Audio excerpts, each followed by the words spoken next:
En mathématiques, nous faisons la leçon 74 dans le fichier PicBee sur la page 98 et la page 99. La page 98, je vais la faire entièrement avec toi et ensuite tu essaieras de faire la page 99. Il y a des choses que tu sais déjà faire et des choses nouvelles d'aujourd'hui à réinvestir. Alors, donc, je commence par la page 98.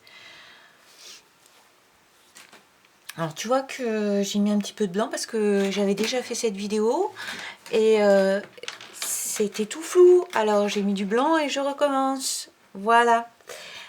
Alors, aujourd'hui, on apprend ce que c'est qu'une différence entre deux quantités et comment trouver cette différence.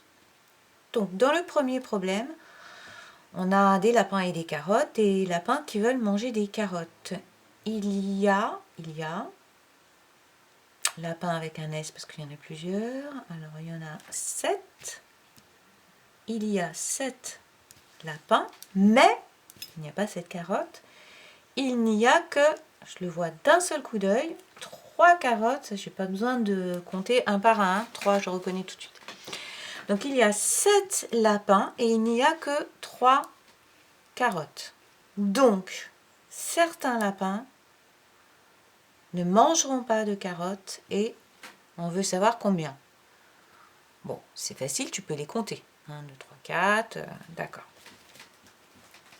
Alors, on va le faire d'une autre façon aussi. On va représenter ce problème avec les petites barrettes comme ça, les petits cartons.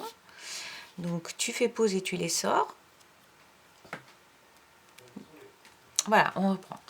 Alors, je représente mes 7 lapins par une barrette de 7. Je représente les 3 lapins qui ont mangé une carotte, qui pourront manger une carotte, avec la barrette 3. Donc 3 des 7 lapins pourront manger des carottes. Il y a une différence entre la quantité de lapins et la quantité de carottes. C'est cette différence que nous cherchons. Alors, si nous ne voyons pas les dessins et qu'il faut le calculer, nous savons que dans la maison de 7, 7 c'est 3 et 4. Donc je ne vois plus les lapins, mais je peux trouver 4 sans compter un par un. Alors maintenant, je vais traduire et cette schématisation et ce dessin. Là, c'est un dessin. Là, c'est une schématisation de la situation. Je vais les traduire en langage mathématique. Où est-ce que je peux le mettre, ça pour que... Non, peut-être là. Alors, langage mathématique, ici. Nombre total de lapins. 7. D'accord? Moins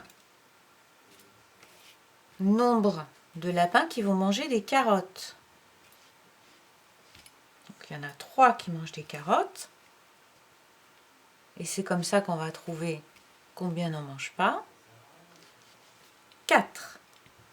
4, c'est le nombre de lapins qui n'auront pas de carottes. Là, nous avons fini, d'une certaine façon, le problème mathématique. Mais il nous reste une petite partie à faire, en dessous. C'est la communication du résultat mathématique. Donc le résultat, c'est 4. Et je vais faire une phrase, c'est-à-dire que je me retrouve en français. Je vais faire une phrase qui répond à la question du problème. Pour ça, je m'aide des mots qui sont déjà écrits. Il faut toujours chercher de l'aide sur les mots qu'on peut recopier. Donc 4 lapins n'auront pas de carottes. Je vais me servir de ces mots-là.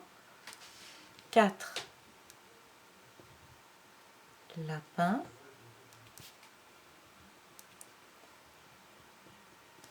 n'auront pas de carotte. Point. J'arrête. Alors, tu mets pause pour pouvoir copier correctement ta phrase. Tu prends ton temps pour t'appliquer.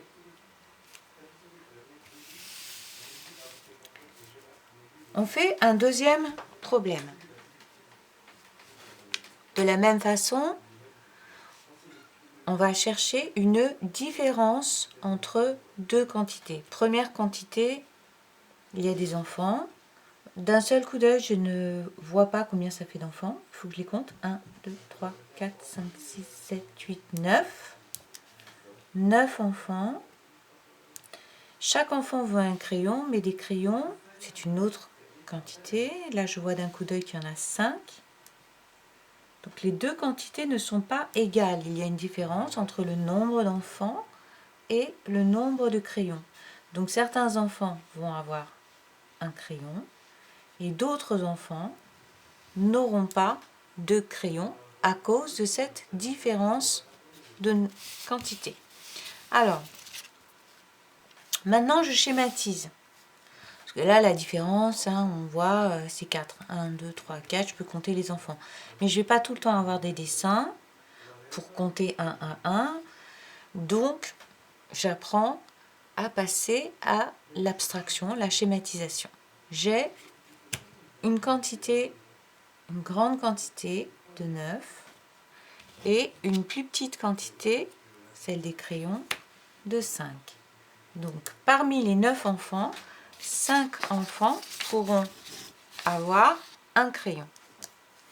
Combien d'enfants n'auront pas de crayon? Donc, il faut que je complète jusqu'à 9. Il y a une différence entre 5 et 9, d'accord? On voit bien les quantités différentes, les longueurs différentes. Je sais que dans la maison de 9, c'est 5 et 4. Donc la différence entre 9 et 5, c'est cette barrette que je mets pour compléter, 4. Je passe au langage mathématique.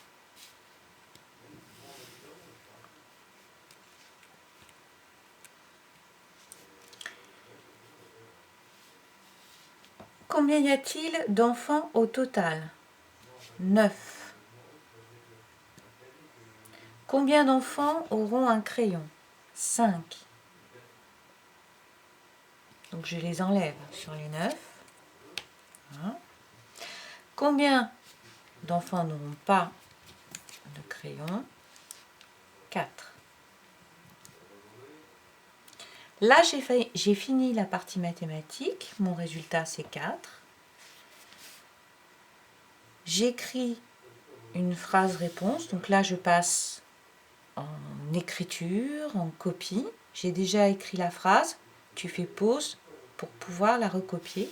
4 enfants n'auront pas de crayon. Tu t'appliques bien.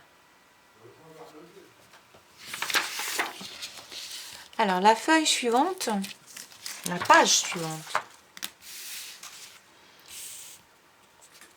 Page 99. Ici, tu as un problème qui ressemble à ce qu'on vient de faire et que tu fais tout seul. Ici, tu as une addition de deux quantités, de deux grands nombres.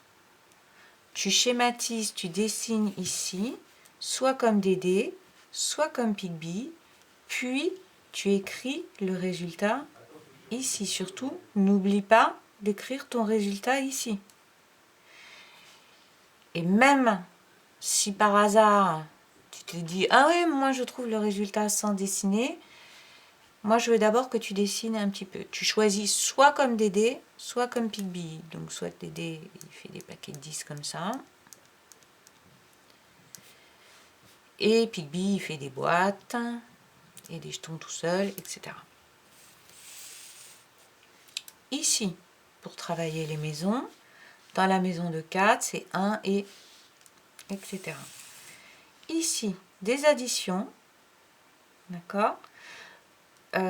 Alors,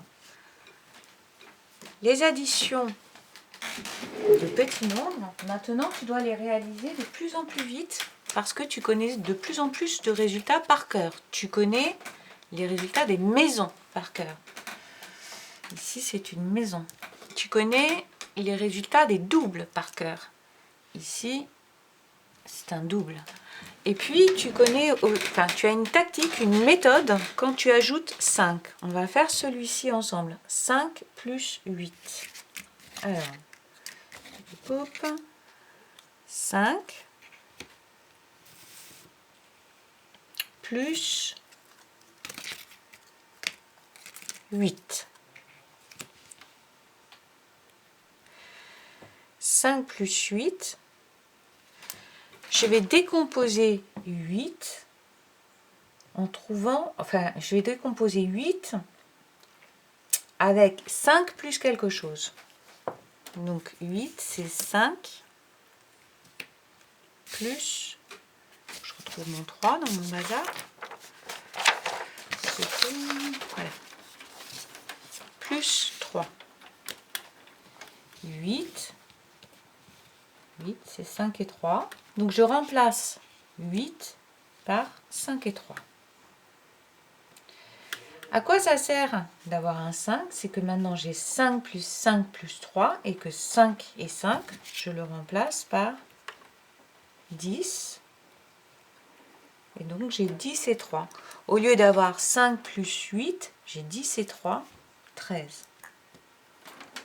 Ça, c'est une technique, une méthode. Ici, mesure de longueur, on ne l'a pas travaillé, donc bon, si tu veux, tu peux le faire, je te montre, c'est très facile.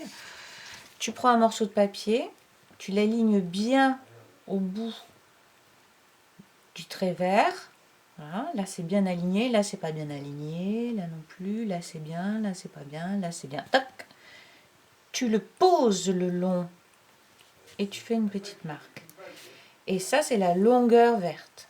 Tu la mets à côté de la longueur orange, c'est pareil, il faut que tu sois bien aligné ici et bien posé sur le trait orange. Et tu vois que ce que tu avais noté en longueur verte était plus grande que la longueur orange.